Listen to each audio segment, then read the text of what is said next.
오늘의 10분 말씀. 오늘 본문은 에스더 2장 19절부터 3장 6절까지입니다. 본문을 살펴보기 전에 앞선 이야기를 간단히 정리해보면 세 문장으로 요약할 수 있습니다. 첫째, 아하수에로 왕은 와스디 왕후를 폐위한 후 시간이 흐른 뒤 자신의 결정들을 돌아보며 새로운 왕후를 뽑기로 결정합니다. 둘째, 수산성에 살고 있는 에스더도 강제로 후궁 후보에 뽑히게 됩니다. 셋째, 에스더는 많은 사람들에게 사랑을 받고 결국 왕의 선택을 받아 왕후가 됩니다. 이제 오늘 본문에 담긴 두 사건을 살펴보겠습니다. 먼저 모르드게가 왕을 죽이려 했던 두 내시의 음모를 알아차리고 그 일을 막습니다. 왕은 이 사실을 기록에 남기게 합니다. 그 다음 아하수에로 왕은 하만을 높여 모든 사람들 위에 두고 모든 백성이 그에게 절하도록 명령합니다. 하지만 모르드게는 끝까지 절하지 않습니다. 이유는 본문에서 자세히 설명되진 않지만 모르드게는 분명한 신념을 가지고 행동한 것입니다. 그 일로 하만은 분노하게 되고 단지 모르드게만 아니라 그가 속한 유다 사람 전체를 없애버릴 계획을 세웁니다. 결국 모르드게는 왕의 생명을 구했지만 하만으로 인해 자기 생명이 위협받게 되는 상황에 놓이게 됩니다.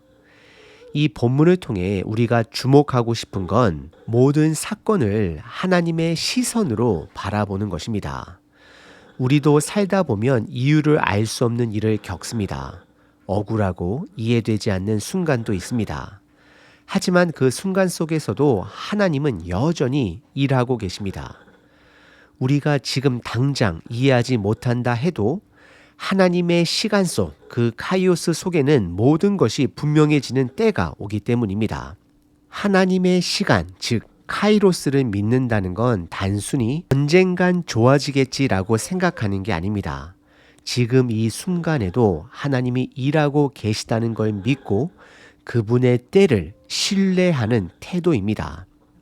그 믿음은 현실을 회피하지 않고 오히려 지금 내 앞에 있는 상황 속에서도 하나님의 뜻을 찾으려는 자세에서 시작됩니다. 그게 바로 믿음의 본질입니다. 눈앞에 보이는 결과보다 보이지 않는 하나님의 때와 하나님의 일하심을 붙드는 것입니다. 이것이 하나님의 시간을 믿는 사람이 살아가는 방식입니다. 오늘 첫 번째로 살펴볼 내용은 역모를 막은 모르드게의 이야기입니다.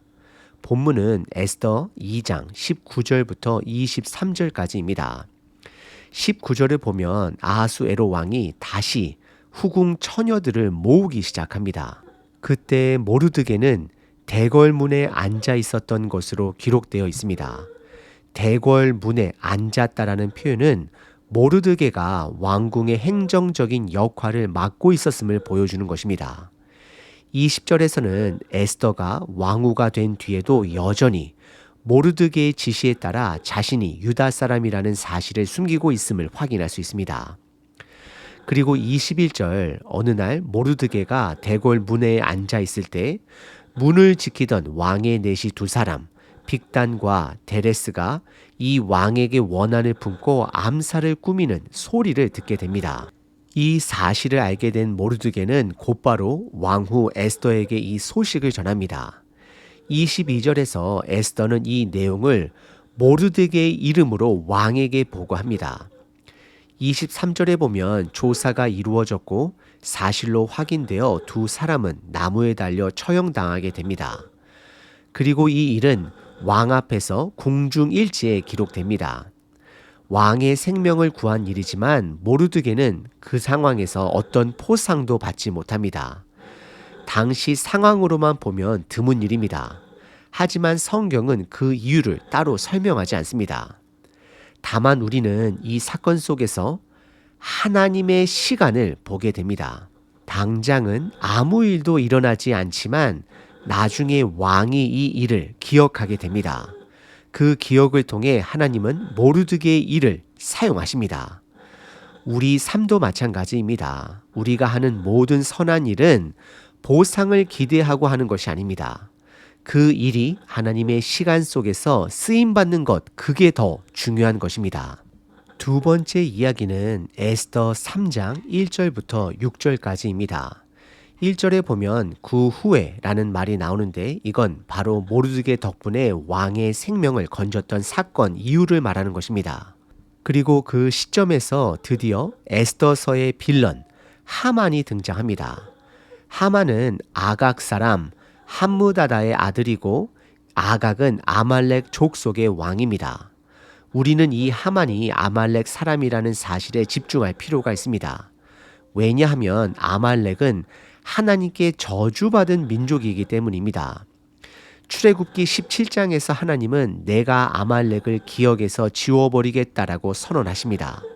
이유는 다음과 같습니다. 첫째, 이스라엘이 출애굽한 직후 지쳐 있을 때 아말렉은 뒤처진 약자들부터 공격했습니다. 둘째, 신명기 25장에 보면 그들은 하나님을 전혀 두려워하지 않았습니다. 이건 단순한 민족 간의 싸움이 아니라 하나님의 일에 대한 정면 도전입니다. 셋째, 사무엘상 15장에서 하나님은 사울 왕에게 아말렉을 완전히 진멸하라고 명령하셨습니다. 그러니 하만이 아말렉의 후손이고 모르드게가 사울 왕과 같은 베냐민 지파 사람이라는 점은 그냥 우연이 아닙니다. 이건 사울이 다 끝내지 못한 영적 전쟁의 복선으로 연결되는 것입니다. 2절에서는 아하수에로 왕이 세운 하만에게 모든 신하가 절을 합니다. 왕이 직접 명령했기 때문입니다. 하지만 단 한 사람, 모르드게만 절하지도 꿇지도 않습니다. 여기서 우리는 궁금해집니다. 왜 그는 절하지 않았을까요? 어떤 이유였을까요? 모르드게는 페르시아 궁정에서 행정 관료가 되기까지 수많은 타협을 해왔을 것입니다. 그런데 지금 그는 타협을 멈췄습니다. 무엇이 그를 멈추게 만든 것일까요? 3절에서 대궐 문에 있는 다른 신하들이 모르드게에게 물어봅니다. 왜 하만에게 절하지 않느냐? 4절에 보면 그들이 날마다 매일마다 권했지만 모르드게는 매일마다 듣지 않은 것입니다. 여기서 우리는 알 수 있습니다. 모르드게는 단순히 실수로 절을 안 한 것이 아니라 의도적으로 꾸준히 매일마다 절을 하지 않은 것입니다. 혹시 이 장면을 우상 숭배 거부라고 생각할 수도 있습니다. 하지만 그렇게 보긴 어렵습니다. 왜냐하면 에스더 8장에서 모르드게가 아하수에로 왕 앞에서 절하며 간청하는 장면이 나옵니다. 그래서 이건 절을 하는 우상 숭배의 문제가 아닙니다. 이건 우리가 예상한 대로 하나님이 명령하신 아말렉과의 영적 전투에서 비롯된 행동입니다. 모르드게는 사울 왕이 하나님의 명령을 지키지 못해 버림받은 사건을 기억하고 있었을 것입니다. 왜냐하면 자신도 그와 같은 베냐민 지파이기 때문입니다. 그리고 4절 마지막에 모르드게는 자신의 정체성을 드디어 드러냅니다. 나는 유다 사람입니다. 그동안 그는 신분을 숨기며 살아왔지만 더 이상은 아닙니다. 그에게는 분명한 믿음의 경계가 있었고 그 선은 절대 넘을 수 없었던 것이었습니다. 하나님께서 멸하라고 하신 아말렉 사람에게 절하는 일은 도저히 그는 받아들일 수 없었던 것이었습니다. 결국 그의 정체성이 알려지게 됩니다. 왕의 신하들은 모르드게의 정체성을 하만에게 보고합니다. 그리고 그 하만이 모르드게를 어떻게 하는지 멀리서 그들은 지켜보게 됩니다. 5절의 하만은 이 사실을 알고 분노합니다. 하지만 단순히 모르드게 한 사람만 제거하려 하지 않습니다. 6절을 보면 그는 유다 전체를 없애버리기로 결심합니다. 모르드게 한 사람으로 시작된 갈등이 결국 페르시아 제국 안의 모든 유다 사람을 향한 살해 계획으로 번지게 된 것입니다. 오늘 본문을 보면 모르드게는 왕의 생명을 구한 인물이었습니다. 그런데 곧이어 하만에게 절하지 않았다는 이유로 자신뿐 아니라 온 유다 백성이 위협을 받는 상황에 놓이게 됩니다. 용감한 행동이었지만 동시에 아주 위험한 선택이기도 했습니다. 또한 본문을 따라가다 보면 죄의 영향력이라는 게 얼마나 복잡하고 넓게 퍼져 있는지도 알 수 있습니다. 에스더서 전체에서 이 본문은 단순한 사건 하나가 아닙니다. 수많은 복선과 연결고리가 담긴 흐름의 한가운데 위치해 있습니다. 이 본문을 통해 우리는 세 가지 중요한 사실을 발견하게 됩니다. 첫째, 모르드게의 공로는 그 순간에는 인정받지 못했습니다. 하지만 하나님은 그 일을 기억하시고 하나님의 때에 반드시 다시 꺼내십니다. 믿음의 사람은 보상의 시점이 아니라 하나님의 사용하심에 중심을 둬야 합니다.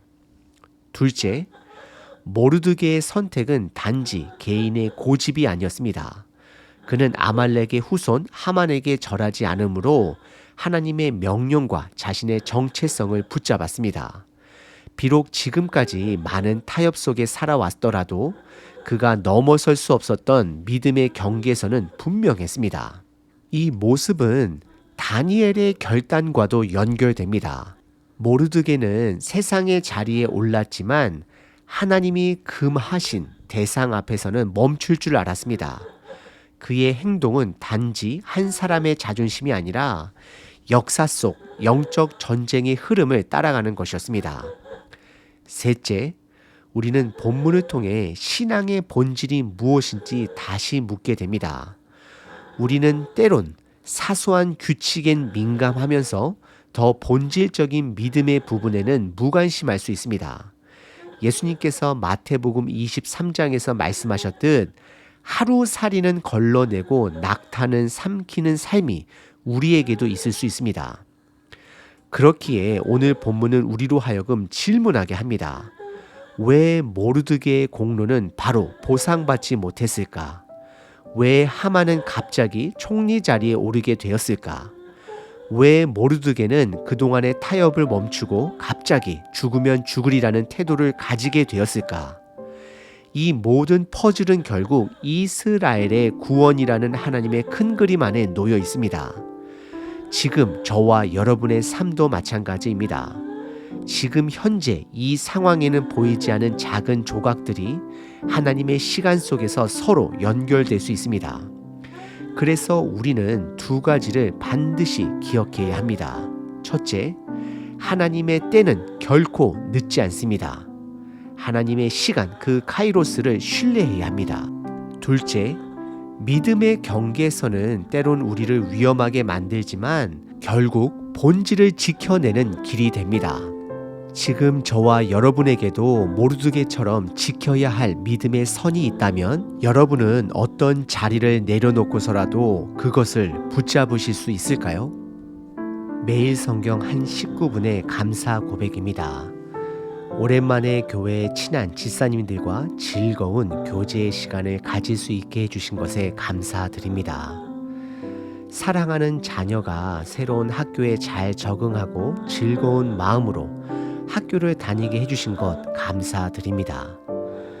낮에는 덥지만 밤에는 선선하게 해주셔서 편안한 잠을 잘 수 있는 환경을 만들어 주심에 감사드립니다. 아멘. 항상 기뻐하라. 쉬지 말고 기도하라. 범사에 감사하라.